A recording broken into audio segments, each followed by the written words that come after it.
Salve Maria a todos! Vamos continuar com a nossa história de uma alma? Quando Maria entrou para o Carmelo, era eu ainda muito escrupulosa. Já não podendo confiar-me a ela, voltei-me para o lado dos céus.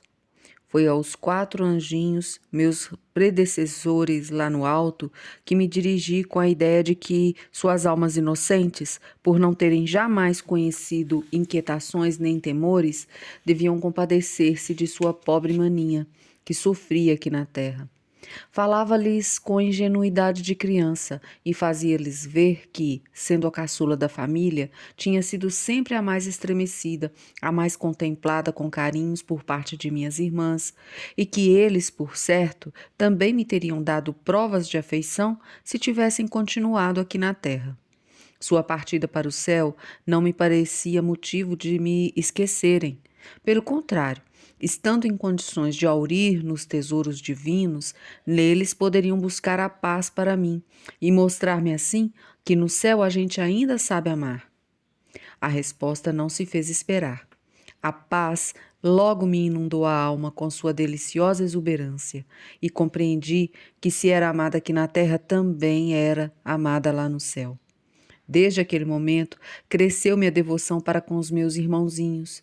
Gosto de entreter-me muitas vezes com eles, de falar-lhes das tristezas do exílio, de meu desejo de logo juntar-me a eles novamente na pátria.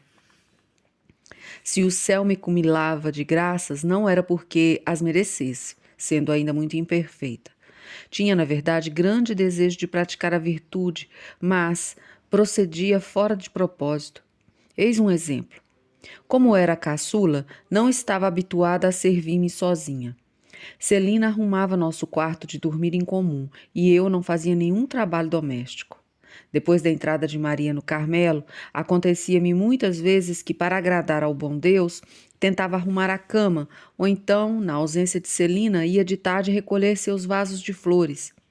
Como disse, fazia tais coisas unicamente por amor do bom Deus, e por isso não deveria contar com o agradecimento das criaturas. Mas, infelizmente, não era o que se dava.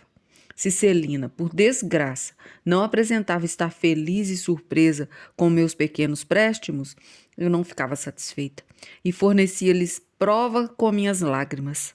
Tornava-me realmente insuportável por causa da minha extrema sensibilidade. Por esta razão, quando me acontecia causar involuntariamente algum pequeno desgosto a uma pessoa querida, em vez de conter-me e não chorar, agravando a falta em vez de atenuá-la, chorava, como se fosse uma Madalena, e quando começava a consolar-me pela coisa em si mesma, chorava por ter chorado. Eram inúteis todos os raciocínios e não tinha por onde corrigir o mesquinho defeito. Não sei como acalentava a doce ideia de entrar para o Carmelo, se ainda estava nos coeiros da infância. Foi mister que o bom Deus operasse um pequeno milagre para me fazer crescer de uma vez, e tal milagre se realizou no inovidável dia de Natal. Nesta noite luminosa que projeta num clarão as delícias da Santíssima Trindade, Jesus, a doce criancinha nascida há 1 hora, mudou a noite de minha alma em torrentes de luz. Nesta noite, quando se fez fraco e sofredor por meu amor, tornou-me forte e corajosa, revestindo-me de sua armadura. Desde aquela abençoada noite, não me deixei vencer em nenhum combate. Pelo contrário, avançava de vitória em vitória e entrava, por assim dizer, numa corrida de gigante. Estancou-se a fonte de minhas lágrimas e só rara e dificilmente se abria dali em diante, vindo a justificar-se a observação que me fora feita. Tanto choras em tua infância que não te sobrarão lágrimas para chorar mais tarde. Em 25 de dezembro de 1886, recebi a graça de sair da infância, numa palavra, a graça de minha conversão completa. Voltávamos da missa da meia-noite, na qual tive a ventura de receber a Deus forte e poderoso. Chegando em casa, senti a alegria de ir pegar meus sapatos na lareira.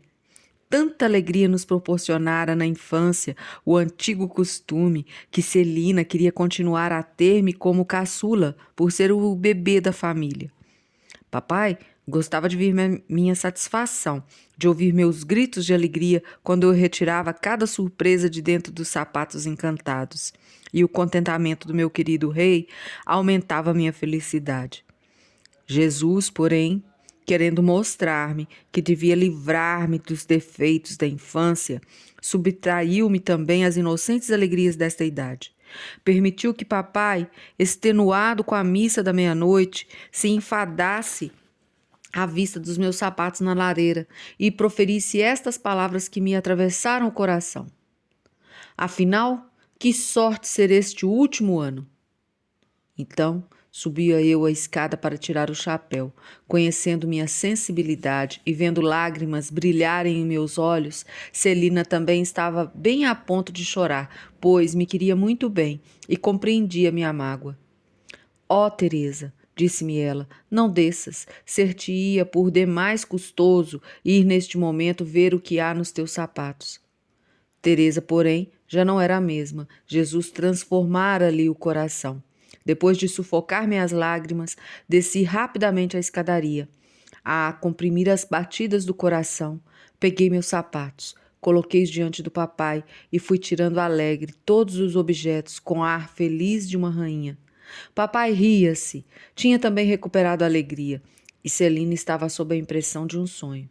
Felizmente, era uma doce realidade. Terezinha reencontrara a força de ânimo que perdera aos 4 anos e meio e conservá-la-ia para sempre. A partir desta noite de luz, começou o terceiro período da minha vida, o mais belo de todos, o mais repleto de graças do céu. A tarefa que em 10 anos não me foi possível desempenhar, Jesus a executou num ápice, contentando-se com a minha boa vontade, que nunca me faltou. Com seus apóstolos, deveria dizer-lhe: Senhor, pesquei toda a noite e nada apanhei. Para comigo, mais misericordioso ainda do que para com seus discípulos, o próprio Jesus tomou a rede, lançou-a e recolheu-a cheia de peixes. Fez-me pescadora de almas. Senti grande desejo de trabalhar pela conversão dos pecadores, desejo que nunca sentira de maneira tão pronunciada. Senti numa palavra a caridade penetrar-me no coração, a necessidade de esquecer-me de mim mesma e de dar prazer, e desde então fui feliz. Quando num domingo olhava uma gravura de Nosso Senhor na cruz, impressionei-me com o sangue que escorria de uma das suas mãos divinas. Acometeu-me grande dor, considerando que o sangue caía por terra sem que ninguém interessasse recolhê-lo. E tomei a resolução de manter-me em espírito de fé junto à cruz para receber o divino orvalho que dela promana, compreendendo de que depois deveria espargi-lo sobre as almas. No coração me repercutia também continuamente o brado de Jesus na cruz: tenho sede. Estas palavras acendiam em mim um ardor estranho e muito vivo. Queria dar de beber ao bem-amado e sentia-me a mim própria devorada de sede pelas almas. Não era ainda as almas de sacerdotes que me empolgavam, mas as de grandes pecadores. Ardia no desejo de desviá-los das chamas eternas. Confito de iniciar meu zelo, o bom Deus mostrou-me que meus desejos lhe eram agradáveis. Ouvi falar de um grande facínora que acabava de ser condenado à morte por crimes horrendos. Tudo levava a crer que morreria impenitente. A todo custo queria eu impedi-lo de cair no inferno.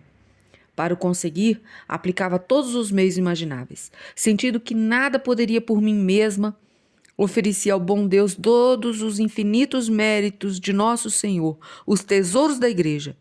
Pedi afinal a Celina mandasse celebrar uma missa em minha intenção, não me animando a fazê-lo pessoalmente, pelo receio de ser obrigada a declarar que era por Pranzini, o grande criminoso, que pedia para celebrar a missa. Não queria também declará-lo a Celina, mas ela fez-me perguntas tão carinhosas e insistentes que lhe confiei meu segredo. Longe de zombar de mim, pediu-me para me ajudar na conversão do meu pecador. aceitei-o, reconhecida, pois quereria que todas as criaturas se unissem a mim para implorarmos o perdão do culpado. Sentia no fundo do coração a certeza que nossos desejos seriam atendidos.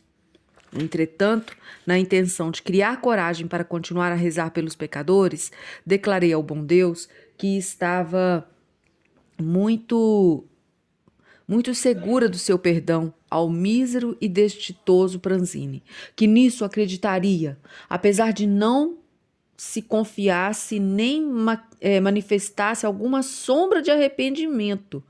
Tanta era a minha confiança na infinita misericórdia de Jesus, mas que para o meu simples consolo lhe pedia unicamente um sinal de arrependimento. Minha oração foi atendida ao pé da letra.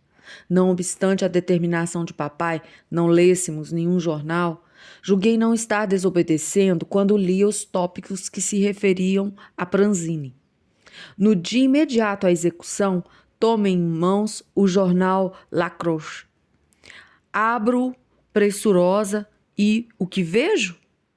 Oh, minhas lágrimas traíram a minha emoção, foi preciso recatar-me. Não tendo confessado, Pranzini subiu ao patíbulo e preparava-se para meter a cabeça no lúgubre orifício, quando, levado por súbita inspiração, se volta e toma o crucifixo que o sacerdote lhe apresentava, beijando 3 vezes as sagradas chagas. Sua alma foi então receber a misericordiosa sentença daquele que declara haver no céu maior alegria por causa de um só pecador que faz penitência do que por 99 justos que não precisam de penitência. Obtive o sinal pedido, e o sinal era uma expressão fiel de graças que Jesus me tinha outorgado para me induzir a rezar pelos pecadores. Não foi diante das chagas de Jesus, vendo correr seu sangue divino, que a sede de almas me calou no coração? Queria eu dar-lhes a beber esse sangue imaculado, e os lábios do meu primeiro filho, Pranzini, foram coladas às sagradas chagas. Que resposta inefável, de inefável doçura! Oh, a partir desta graça singular, dia por dia, se avolumava meu desejo de salvar almas. Tinha a impressão que Jesus me dizia como a samaritana: dá-me de beber. Era um verdadeiro intercâmbio de amor. Às almas dava sangue de Jesus. A Jesus oferecia as mesmas almas retemperadas com seu divino orvalho.